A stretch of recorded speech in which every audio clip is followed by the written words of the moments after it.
pembahasan yang tadi. Hujan turun musim yang menimbulkan rasa rindu akan kekasih oleh seorang kekasih. Rama melihat musim di Gunung Maliwan dan kedukaan dan terlukiskan segala sesuatu yang terjadi dalam raya kelihatan baginya sebagai akibat perbuatan Dewa Kama yang ingin mengingatkannya akan Sita, dan dengan demikian menyiksanya ketika akhirnya pada permulaan musim gugur awan hujan menghilang pergi. Tibalah waktunya untuk berangkat membebaskan Sita, tetapi belum ada berita dari Sugriwa. Maka itu Laksmana diutus ke Kiskindha. Sugriwa minta maaf pasukan kekerasan diucapkan dan disiapkan ke segala jurusan pasukan yang menuju selatan dipimpin oleh Hanuman dan didampingi oleh Nila, Angkada, dan Jambawan. Mereka sampai di pegunungan Windaya dalam keadaan letih sekali. Mereka menemukan sebuah gua. Ketika memasuki kelihatan terang dan cemerlang, ternyata itulah istana Swayamprabha, putri sang raja para Danawa. Hanuman dan kawan-kawan diterima dengan ramah sekali, tapi lalu terkena ilmu sihir Danawa itu. Mereka tertidur dan baru bangun 1 bulan kemudian di luar gua semua termasuk Hanuman demikian putus asa sehingga mereka ingin mati saja. Tetapi mereka dihibur dan diberi semangat oleh Pak Sampati adik Jatayu yang memberi petunjuk-petunjuk bagaimana dapat sampai di Alengkati dan istana Rahwana. Ketika mereka tiba di Mahendra, mereka melihat laut selatan di depan kakinya. Hanuman mempersiapkan diri untuk menghindari keadaan di dalam benteng pihak musuh, sementara kawan-kawannya menikmati pemandangan yang indah itu.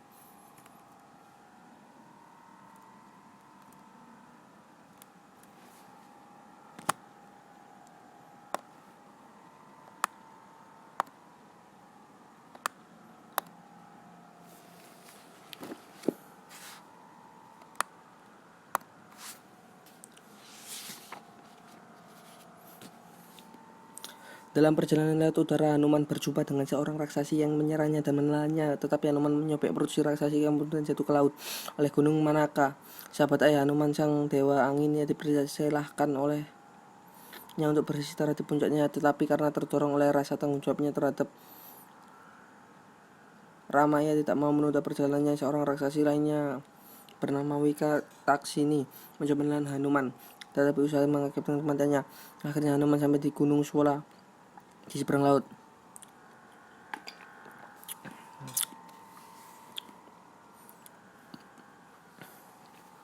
Di sana ia menyamar sebagai seorang kelinci yang menghindarkan diri dari para raksasa yang lalu lalang di sana. Menjelang malam hari ia mendekati kota Langka. Menyusullah sebuah deskripsi panjang yang lebar mengenai kehidupan para raksasa di malam hari. Ada yang berdaras mantra kehidupan dan para mantra dan melakukan yoga, ada yang berpesta pora, makan dan minum, berkelahi atau bertanding dengan gadis-gadis raksasa. Tersisip juga suatu deskripsi terperinci mengenai Candi Siwadil Alengka sambil menyamar sebagai seorang raksasa. Hanuman melacak seluruh kota dan bahkan memasuki keraton.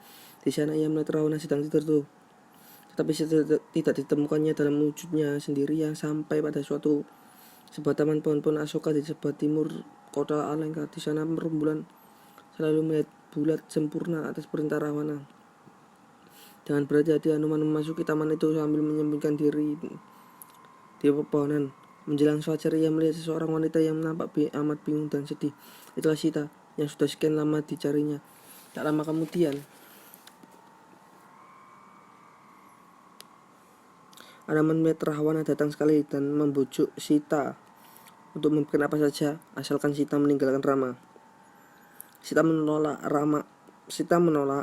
Dalam amarahnya Rahwana mengancam Sita dengan pisau belatinya.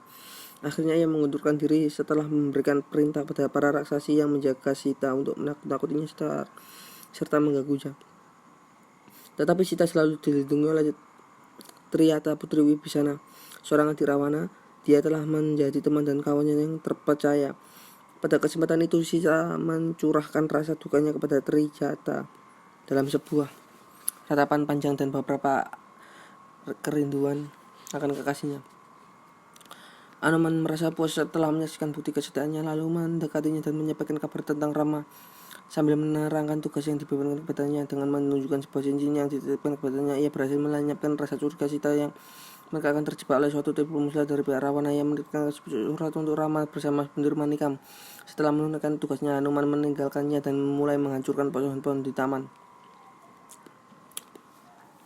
Setelah mengetahui apa yang terjadi, Rawana mengutus para raksasa untuk menangkap Hanuman, tetapi tidak ada yang bisa.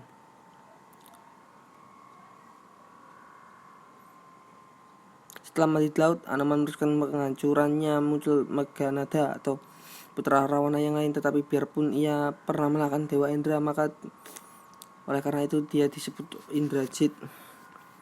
Ia tidak dapat menentukan sikra. Akhirnya Hanuman membiarkan dirinya terlilit oleh panah Meghanada itu yang berbentuk ular, sehingga ia dapat dihadapkan kepada Rawana yang memberi perintah untuk membunuh Hanuman, sekalipun itu diprotes oleh Wibisana yang mengingatkan Rawana bahwa seorang duta adalah kebal.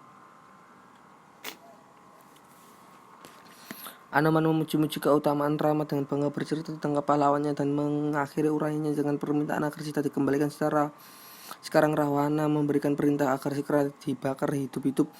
Para raksasa membungkus ekornya dengan bahan-bahan yang mudah terbakar dan menyalakannya. Dengan ekornya yang menyala-nyala, ia melompat-lompat meloloskan diri, dan tak lama kemudian keraton dan seluruh kota terbakar.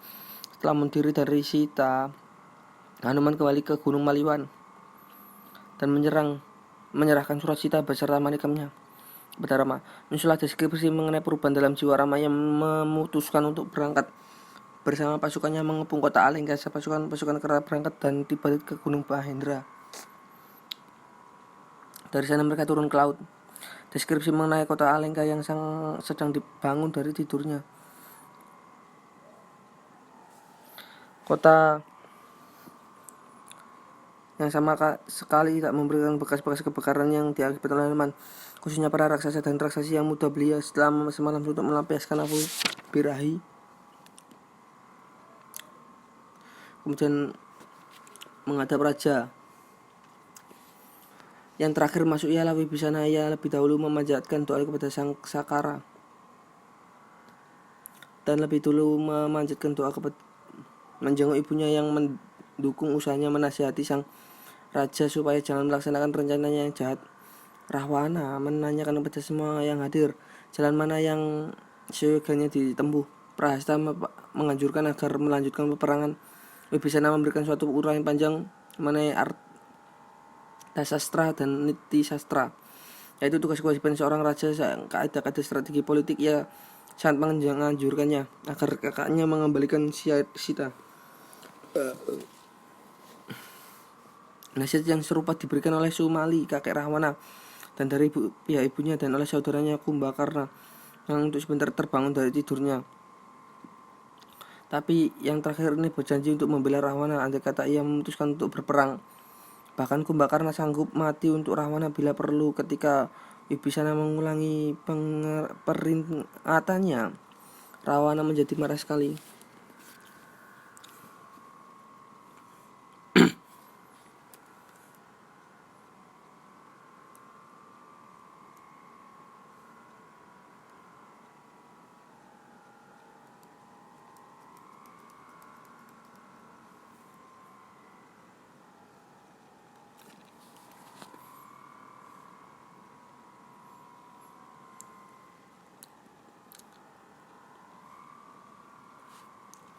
Sesudah itu Wibisana mengundurkan diri dan bergabung dengan Rama, dan menggabungkan diri pada Rama yang menerimanya dengan Rama. Pada saat itu laut tetap merupakan sebuah rintangan untuk membebaskan Sita karena merasa masyghul.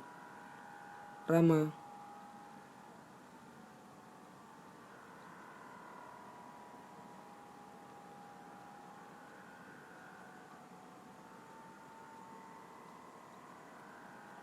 mengangkat busurnya dan menghantam laut dengan panahnya yang sakti. Ini mengakibatkan suatu kebingungan di antara para ikan dan bahkan naga-naga di dasar bumi tewas atau melarikan diri.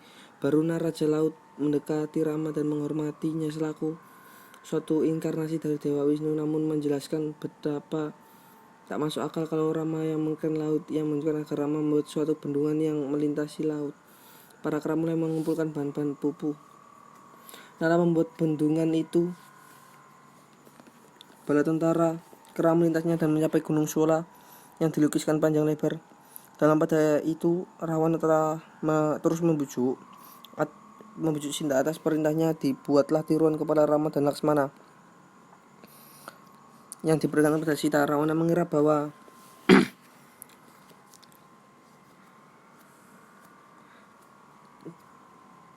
Sita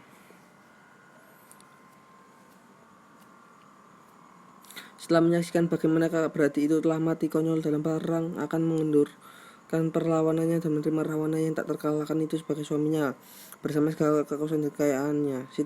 Sita tidak terjebak oleh tipu muslihat itu dan patah hati.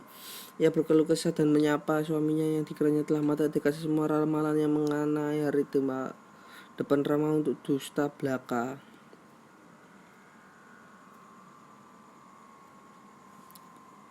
Apa gunanya menapati dharma? Begini ganjarannya. Demikianlah para dewa menentukan nasib seorang insan.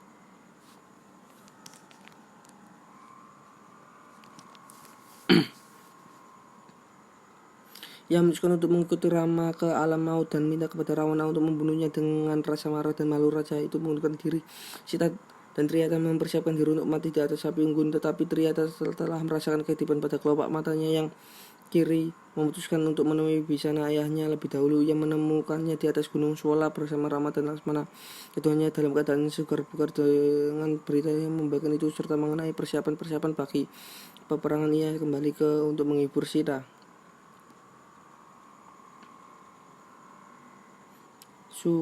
Sukasarana diutus Rawana ke Gunung Suola untuk mengenai gerak-gerik musuh. Ia dipergoki dan dikembalikan ke Alengka. Di sana ia menyampaikan laporan mengenai apa yang terjadi dan menasihati Rawana untuk berdamai, tetapi ini justru menimbulkan amarah yang sangat besar pada Rawana. Datanglah anggota yang membawa ultimatum yang ditolaknya. Di Alengka para raksasa siap bertempur dan mereka akan berangkat minta pamit. Bala tentara kera pun meninggalkan perkemahannya dan maju disertai pertanda-tanda yang menguntungkan. Hasil pertempuran pertama tidak menentu. Hanuman mendesak kera-keranya menunjukkan kewajiban mereka dan menggelorkan semangat tempur mereka. Deskripsi panjang mengenai medan pertempuran serta pertempuran. Para raksasa dan kera terlibat dalam pertempuran satu lawan satu. Dalam masing-masing pertempuran para kera menang.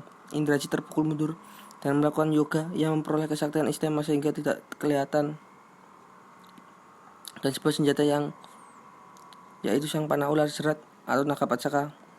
Demikian ia mengakibatkan kekacauan dalam barisan para kera. Bahkan Rama dan Laksmana terjerat dan tidak dapat berbuat apa-apa. Bisana mengusap matanya sehingga di Indrajit kelihatan kembali dan dilemparkan ke Alengka. Di sana ia melaporkan kepada Rawana bahwa Rama telah tewas. Pesta pora di Alengka mereka lakukan. Sita diantar ke medan pertempuran. Jauh ia melihat Rama terbaring di tanah terjerat oleh panah ular itu karena Rama telah mati. Sita jatuh pingsan. Triyata mengira bahwa Sita pun telah meninggal dan mengeluh bahwa ia ditinggal sendirian. Ketika Sita sadar kembali, ia menangisi nasibnya. Setelah diantar kembali ke taman Asoka, ia memerintahkan agar dipasangkan api unggun bagi mereka berdua sehingga mereka dibakar hidup-hidup. Tetapi Triyata ingin memohon diri dulu kepada ayahnya. Ketika Rama sadar kembali, ia putus asa. Ia mengira bahwa akhir hayatnya sudah tiba dan mengucapkan selamat tinggal kepada kawan-kawannya menjelang fajar. Para rasi turun dari surga memberi hormat kepadanya dan memujanya selaku Wisnu dalam suatu madah pujian yang panjang. Selesai madah itu, maka putuslah semua lilitan kesehatan mereka. Semua dipulihkan kembali oleh Garuda. Pertempuran berlangsung terus. Kedua raksasa Durkana dan Akampana dikalahkan dan ditewaskan oleh Hanuman. Rawana memutuskan patihnya perahasta ke medan pertempuran, tetapi ia ditewaskan oleh Nila. Dan pada akhirnya suatu perlawanan yang dahsyat dan panjang. Rawana memberi perintah Kumbakarna dibangunkan. Setelah dia mengakhiri tidurnya atas kemauannya sendiri, ia makan minum dulu dengan lahap, kemudian menghadap Rawana dan menegurnya karena tidak mau mendengarkan nasihat sebaik sebelumnya. Segala sesuatu yang sekarang dialami Rawana adalah kesalahannya sendiri. Biarpun Rawana memberikan jawaban yang menusuk hati Kumbakarna, perang menuju medan pertempuran terjadilah pertemuan sengit antara Kumbakarna, Sugriwa dan dibantu oleh Hanuman. Sugriwa tertimbun reruntuhan gunung, jatuh pingsan dan diangkut oleh Kumbakarna. tetapi dikejar oleh Anoman. Ketika Sugriwa sadar kembali, ia menggigit hidung Kumbakarna sampai terputus, tetapi Kumbakarna tidak mau kalah. Kini